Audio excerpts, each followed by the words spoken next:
One thing that a man of a family that is a provider must be aware of in order to keep the favor from God. If you are a provider of a family and you get into odds with your woman, listen to me. Listen to me, bro. I'm finna drop something heavy on you. You get into odds with your woman and you are the provider of that family, and Lord forbid that woman ain't got no income, and you go to treating that woman some type of way because you in your feelings and you don't want to do nothing for her and you been doing for her, but you in your feelings, and now she got to fend for herself, woe unto you, brother. You don't want to see them type of financial hardships. You don't want to see them type of doors closing your life. You don't want to sit at night in that type of despair wondering what is happening to your life. Your favor is dwindling because you're not doing right by your wife. Your heart posture is off because you feel some type of way towards her and you're not doing the things for her and your family like you normally would when you're in a good mood.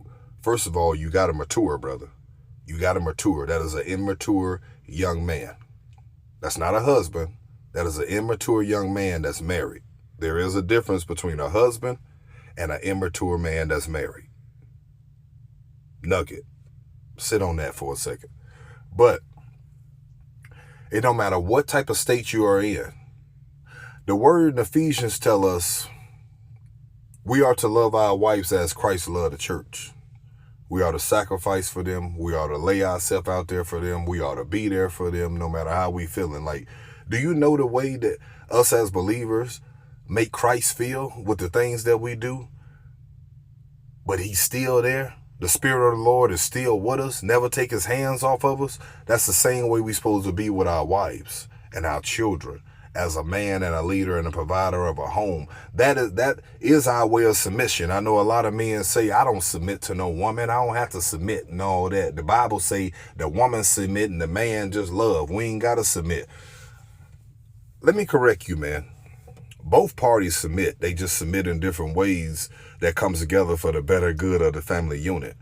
You know what I'm saying? The woman, she have her way of submitting. The man got his way of submitting. The man might be a provider, a protector, the leader, lead in prayer. He may be the structure, the discipline and all that.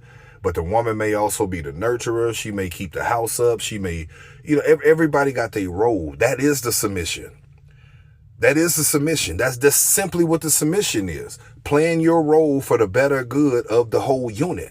That is submission. Giving in and giving up your way and your feelings and how you understand things and want things done all the time, and giving in to what's best for the entire unit. That is submission in itself.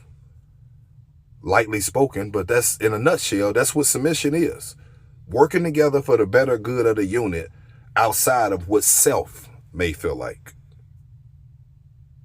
So once again, to my men who are providers, you are in a financial state to take care of your entire family, and because you are in a mood or your marriage might be in a rough spot now, you want to withdraw funds and provision from your wife. Brother, woe unto you. How do I know this so well and I can speak about this so clearly? Because I've been that man that been taking care of the family and this and that. And years ago, me and my wife was in a rough patch, and I didn't want to do nothing else for her. I would do the bare minimum, pay the bills and stuff, but wouldn't want to do nothing for her or have to question this and question that. Man, I lost jobs. I lost that good $100,000 job. I lost this, lost that, lost vehicles. I sat at night wondering what is happening. I work hard. I'm on time for work. I do for people. No, I wasn't doing for the one that I supposed to did. And it wasn't even for a long time, man. This only went on, I don't remember how long it went, but it wasn't no short period of time. You know what I'm saying? But God, he corrected me real fast, man. It ain't have to go on long. And it didn't take me long to correct it because I was tired of getting my ass whooped the way I was getting my ass kicked in life, financially, mentally, spiritually, because I wasn't doing right by ground zero, my first ministry, the house. That's why God blessed the man, for real, to tell you the truth. God bless us to take care of, ourselves, but also what we are ahead of.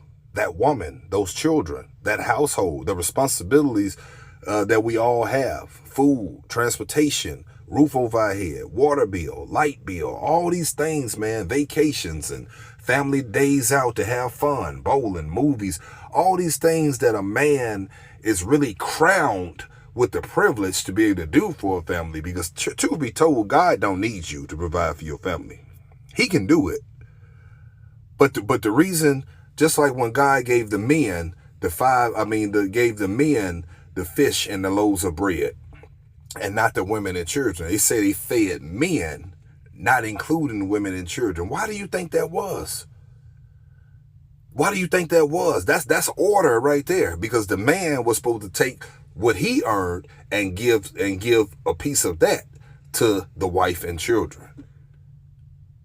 The men that ate that fish and bread didn't just eat themselves.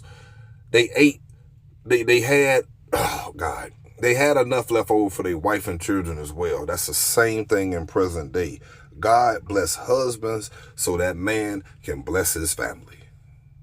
And if you're not blessing your family because you are in a mood, woe unto you, brother. Amen.